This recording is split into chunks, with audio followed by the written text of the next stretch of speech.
Medyo matagal-tagal tayong walang vlog. Ikukwento ko lang yung mga nakalipas na mga linggo dito sa amin. So makikita nyo nga sa intro natin is na-damage yung sasakyan natin na blue, yung Acura MDX. Ayun, itutuloy natin yung kwento. So makikita nyo yung mga nangyari. Binangga yung sasakyan namin ng madaling araw habang natutulog kami. At yun, makikita natin sa CCTV camera. Mabuti na lang at nakagip ng CCTV natin.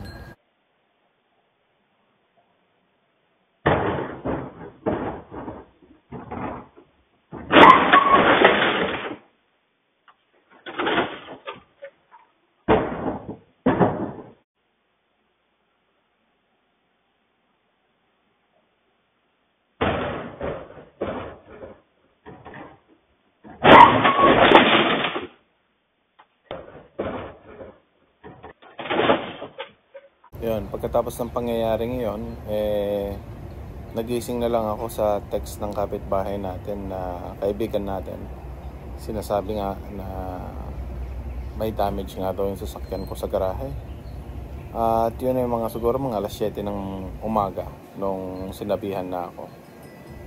So dagli-dagli tayong bumaba at nakita nga natin yung napakalaking damage ng sasakyan.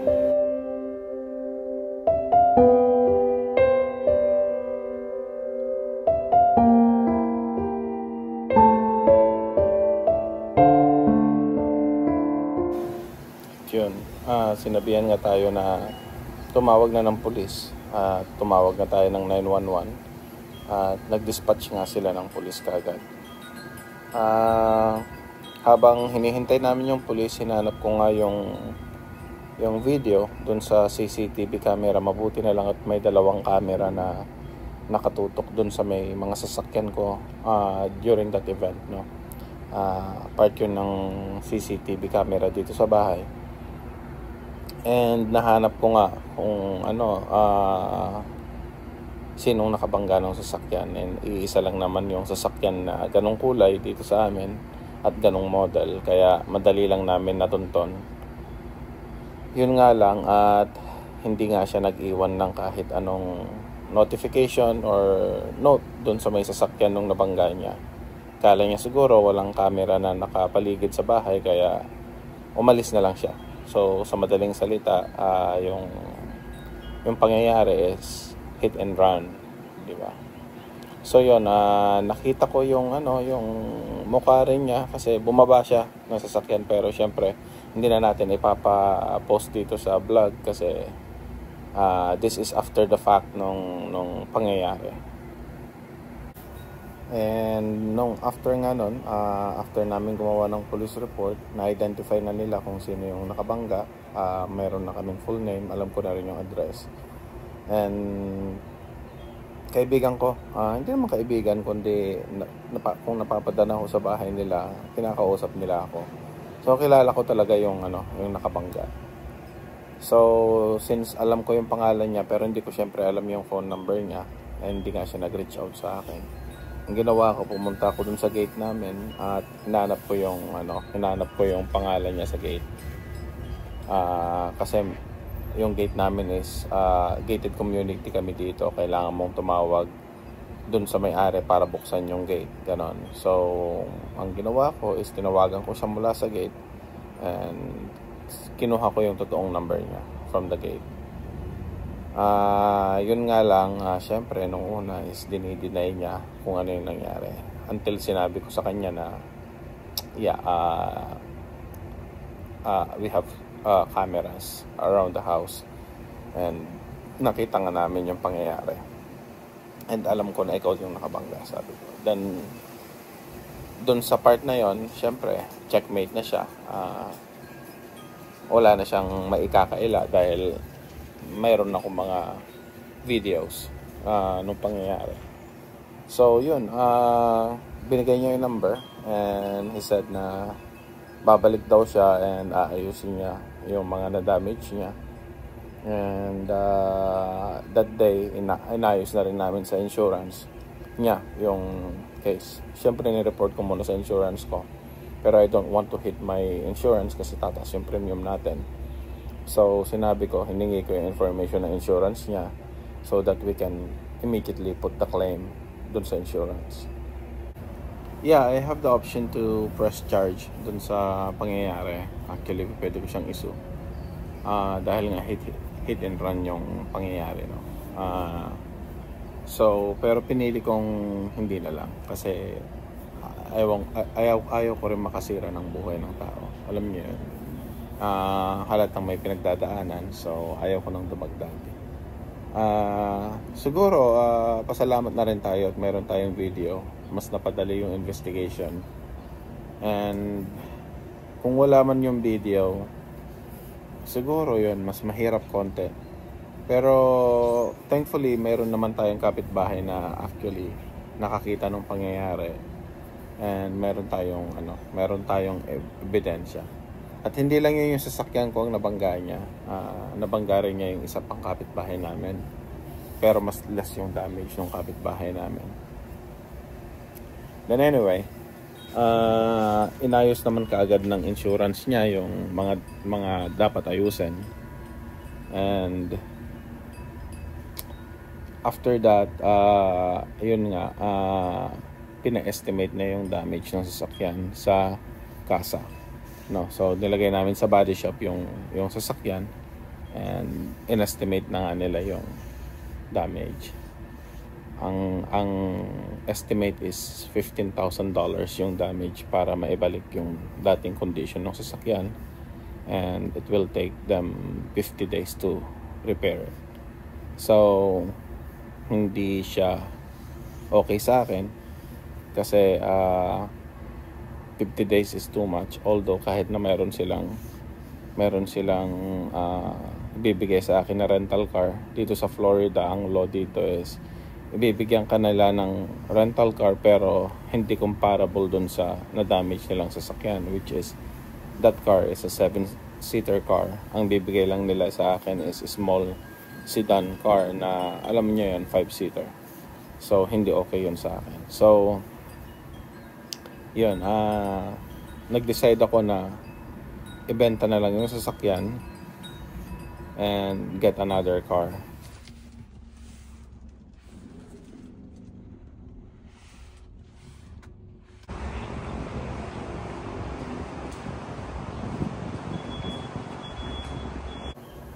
So yeah, I have decided na get the brand new car na lang at i-surrender na yung sasakyan dun sa kasa. Kung sino man yung nagfi-fix noon, sila nang bahala, so nili na nila yung sasakyan and sila nang magtutuloy ng fix. Sila na rin ang mag-claim sa insurance. Then papalitan na lang nila yung sasakyan ng brand new. Syempre, dahil malaki yung damage, nag-depreciate yung sasakyan at mas malaki yung babayaran ko sa down payment. Nakipag-usap ako dun sa nakabangga. Sabi ko na I cannot wait for the car to be fixed and I need a new car right now. So sabi naman niya, kung saan ka masaya, we will support you. Kung magkano man ang kailangan mo, just let us know. Mas naging smooth yung transaction naming dalawa. And sinabi ko nga yung amount na kailangan ko for the down payment and he provides naman. So, immediately. So, yun, nailabas natin yung bagong Honda Pilot. Pero, syempre, hindi pa rin comparable yung luxury feel dun sa sasakyan. Pero okay lang. Masaya na rin kami at napalitan at nasolve yung issue natin sa ganong kabilis na panahon. And hindi na natin kailangan maghintay ng 50 days. Isang lesson na rin din siguro sa mga tao na yun, kasi ako never naman ako nagalit sa kanya kahit na ginawa niya yun, kahit na tinakbuhan niya yung sasakyan. Although kahit sinasabihan ako ng mga kapitbahay namin, mag-press daw ako ng charge sa kanya. demanda ko siya, ganun. Pero sabi ko wala rin naman ako mapapalan sa mga ganun. And ayaw ko rin talagang makaapekto ng buhay ng tao. Ayaw ko siya magkaroon ng record, lalo na nung nalaman ko na malinis ang record niya. So ayaw kong magkaroon siya ng dungis sa kanyang pangalan. So yun, yun yung kwento natin tungkol dun sa sasakyan. And thankfully nakuha na nga natin yung bago nating car.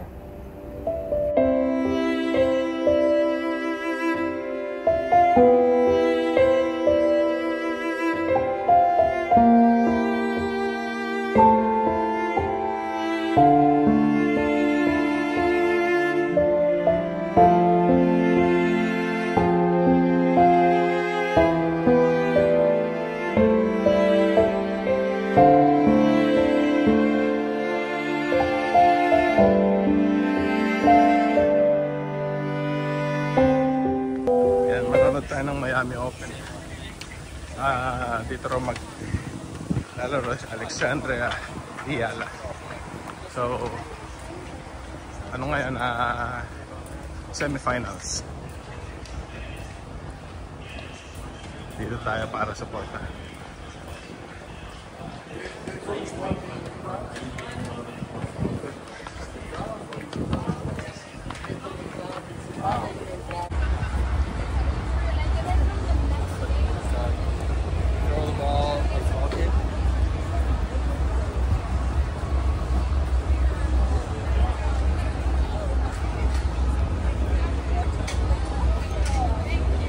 Mamaya pa yung laban, mga 7 o'clock. So wait muna tayo.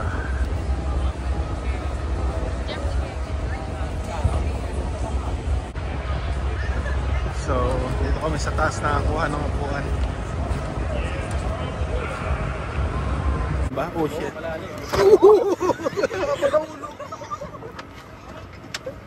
Abuno.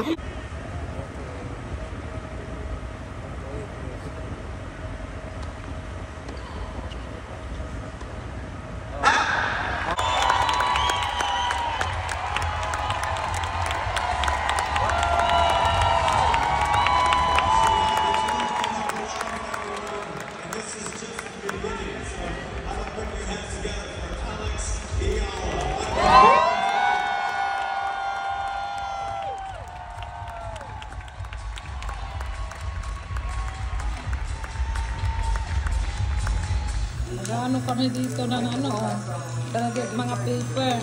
Mother, ano tong nilagay mo dito? Ikaw talaga.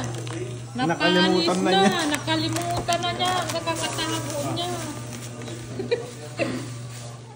Sana pala kumuha din tayong regular price, no? Birthday candy. Pwede ni Lola. Grabe naman yung 5 years old na. Wala talaga. Okay. Sige na, picture na. Ano na yung camera mo? Dito, habang siya. Akin na yung cellphone mo. Yan na gamitin mo. Hindi, ito video to. Tumayo na kayo. Candy. Dapat nandun kayo. Candy, dito ka oh. Candy oh. Shh! Candy! Candy! Nakabukal mo nga nga. Candy! Candy!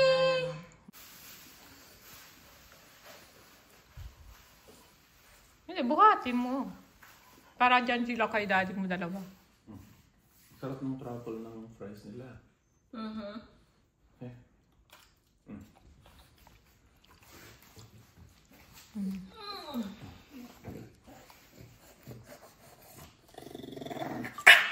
Ay! Ano ba yan? Mang-away pa yung Ano ba kayo? Hindi, imbitado ka na nga lang, nang-away ka pa. Hoy! Pwede yan to. Ang linaw na naman ng mga picture. Ayan, nagtatampo si Rambo kasi hindi raw siyang may birthday. Kaya ito, nagtatampo.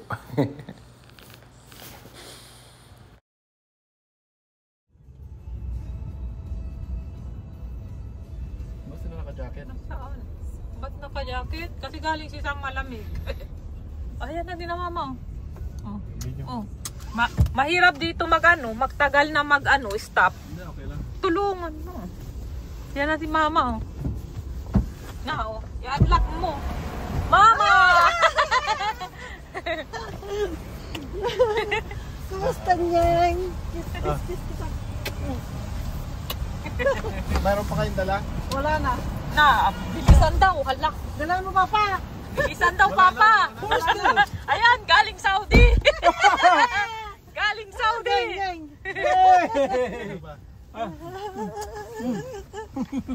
Hindi na kayo bumaba. Galing Saudi.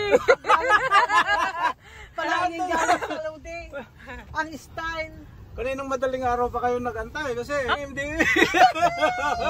Punong-punong airport. Kala ko wala nang pupunta ng Amerika. Ang dami. Punong-puno rin kami. Bakit? Ano Ewan ko ba? Palagi lang dito puno eh. Orlando nga yung unang Pinunong tourist dito. Wala na. Sa balita, sabi nila lahat ng Canadian nagka-cancel na ng ticket papunta dito. Hindi totoo. Punong-puno yung namin. Sabi lang si Pagdating. pala. Sila mama daw takot na takot pumunta dito dahil sa mga balita. Ayun na nga Anong balita ba? Anong balita? Yung 30 days na you should stay only in the United States for 30 days. Exceeding, you have to do a lot of paperwork, ganyan, and then fingerprints, ganon. And then after that, pagdating namin doon sa immigration, so sabi niya lang sa amin, husband and wife, yes, sabi kong ganyan, binigay ko yung passport. Tapos sabi niya, sabi niya ganyan sa akin, where are you going? Florida, sabi kong ganyan. Address, sabi niya, you know the address? Yes. Patas di tapos na, yeah, it's okay. I'll take a picture for you and for him, sabi niya. Pagkatapos nun, di ngayon, nagtanong na ako kasi wala man siyang sinabi. Sabi ko, we're staying in the United States for 35 days. Is there any problem? No. Sabi niya sa akin. Pero ilang araw ka din nakatulog dahil dyan. 3 araw ako hindi natutulog. Kasi ito si Papa mo, maski nasa trabaho ako, tinatawagan ako, ganito, ganyan, ganito. 30 days lang daw, pagkatapos ano gagawin natin, magpi-fingerprinting, ganyan. Yung sa Google, lumalabas din eh. Patapos nervous ako. Siya ng ice. Kayo nga. Baka mahuli si Papa na Mahuli ay. pa. Hindi kasi mayroong mga German, mga Canadian na na-detain. Ewan ko ano Pagka mga... may mga felony case ka, Oo, Yun, pag may meron kaso kayo lang mga yun. na kaso. mga proven na dati kang undocumented. Ayun. Hindi, may scientist din eh. Friends. Oo, pero detain ka talaga nila pagka Pero siguro It's really Okay funny. naman pala, no? Yeah, and then I did not sleep for 3 days because of that. I'm just thinking, oh my God, maybe there's a problem. So, what is it? wala And then when we arrived there, nothing. They said, Tapos no. sabi pa ng ng balita na wala na raw mga pumupuntang Canadian dito and Ang dami. Puno yung magkasunod yung 2 flights. One is Orlando and one is Fort Lauderdale. Both of them are all full packed. wala lang. Especially yung Orlando siguro kasi ang daming bata. Yung bakasyon doon, no? Kasi spring breaks. So pupunta sila lahat doon. Exaggerated naman yung balita sa... ganyan naman ang balita lagi para... Kaya wala. Hindi na daw siya maniniwala. Tanunurin ko na lang yun. Patagyapo ka na lang, stay ka na lang doon pa. Manguha ka na ng ampalaya. Andyan na siya nangunguha. Parang hindi masyado marami ngayon ang palaya. Baka doon sa nilalakaran natin na malayo. Meron doon. lang sila. Hey, what's up? Shout out sa mga staff at Stratford. Ano yung hinuhuli niya? Wala eh. Walang nanguhuli.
Katabi na nila matulog si Rambo.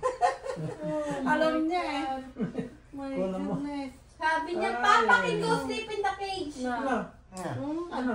Magkunan pa ata. Oh. Dito ka na, magkunan ka na. Ayan na siya. Oh. Ayan na. Alam niya dyan siya sa baba. Diyan siya sa baba. Yan. Oh. Yan ang position niya. Yan ang position niya. Pero mamayang madaling araw, nandito. Pickle ball. Sila kayo, magpipickle ball. Shout out para kay Lex. Go. Halika na. Punta tayo sa All Over Beach. Wala naman eh. Huwag puro news. Wala yung news na yan eh. Minsan eh, gustong gusto nilang ma-exaggerate.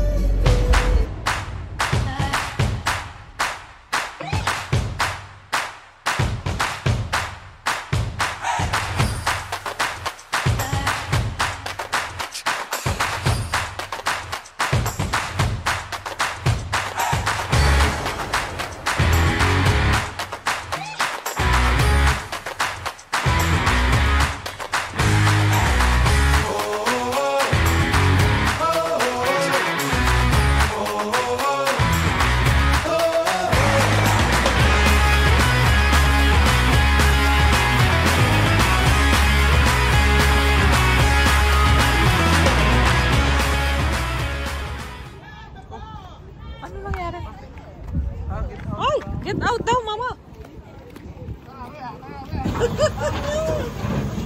Saan ka pupunta, Papa? Yan na, Papa. Saudi?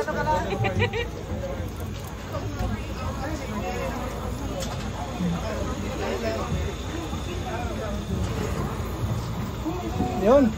Saan ka papunta, Papa? Hey guys, pupunta kami sa trade fair. Pinakamalaki daw dito sa Miami.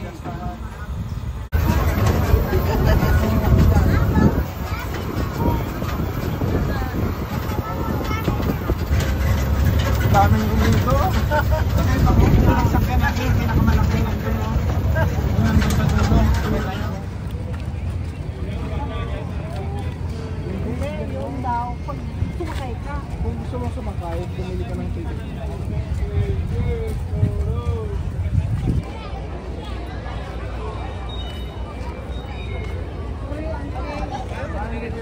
Ano pala eh? Bibili ka ng general admission.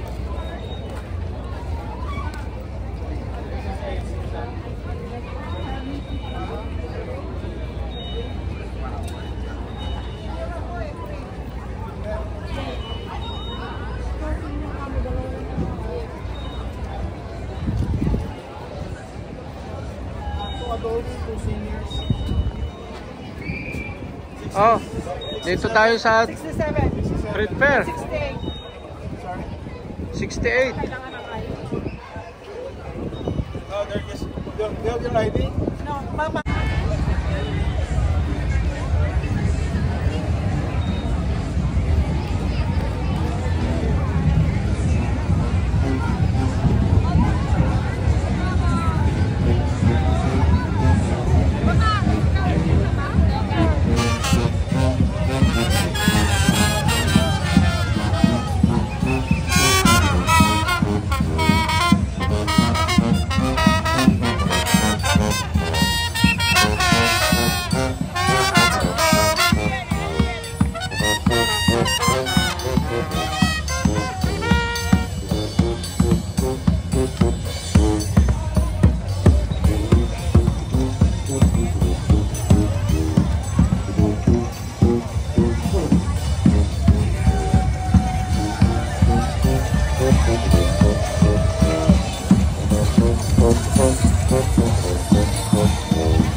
Piyestang piyesta.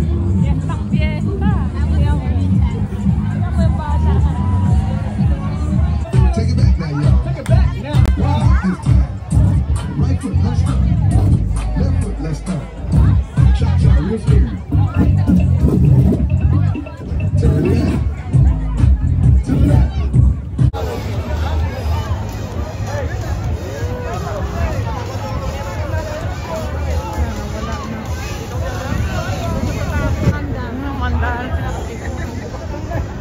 Hindi naman masarap yan, No, tinitignan na naman yung pagkain.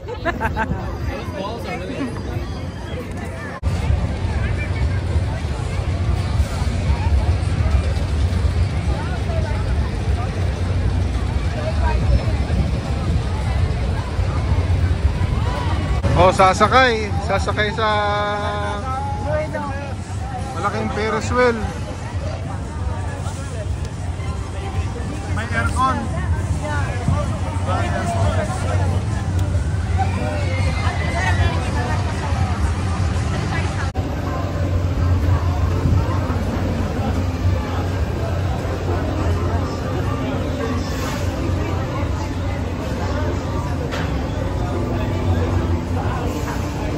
Iikot muna.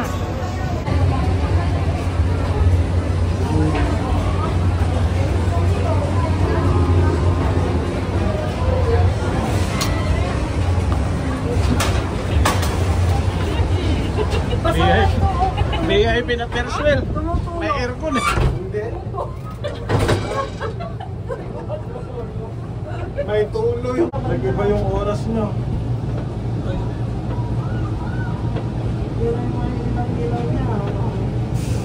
Miami Vice.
Ba yan?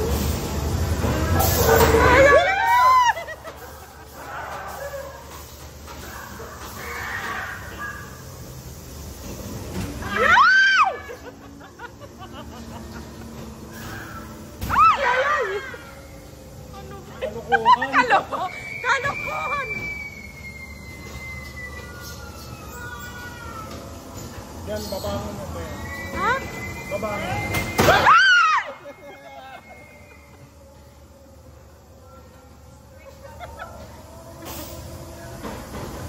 Yun na, labas ka.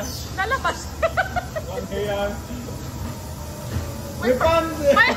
May pasigaw-sigaw. Walang iya.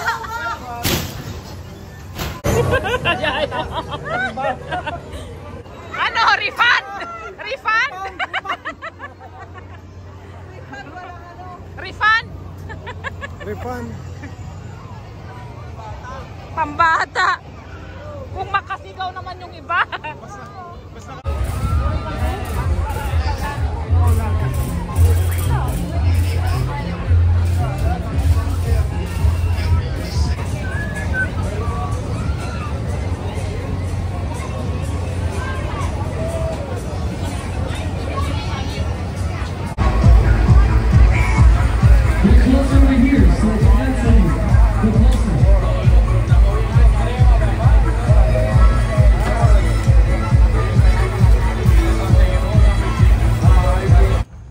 Ano, nag-enjoy ka ba? Magkano Ang dami mong kwenta. magkano yung entrance nyo? 16, di ba? Kami libre. O, kung nagbayad pa tayo 16, 32 yun, tren nyo. Galing naman ng mathematics. Morning walk. 7:45. Sarap pag ano dito eh. Maglakad eh.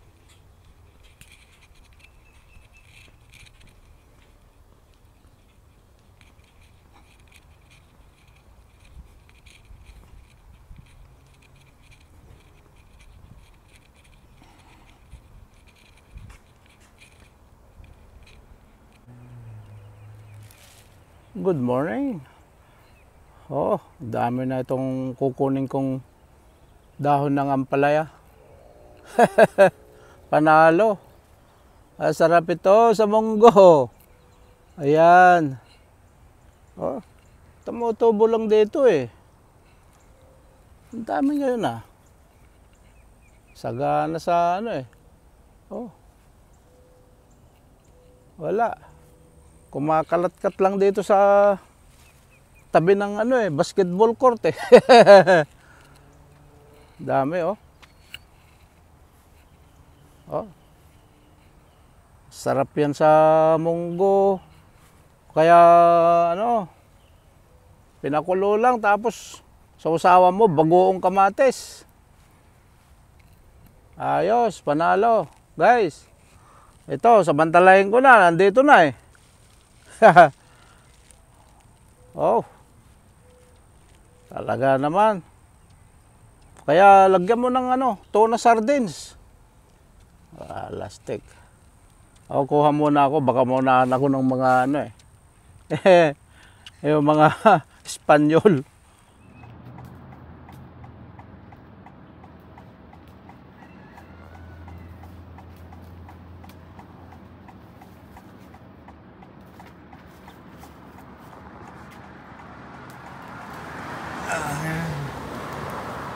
Favorite ano part, malunggay.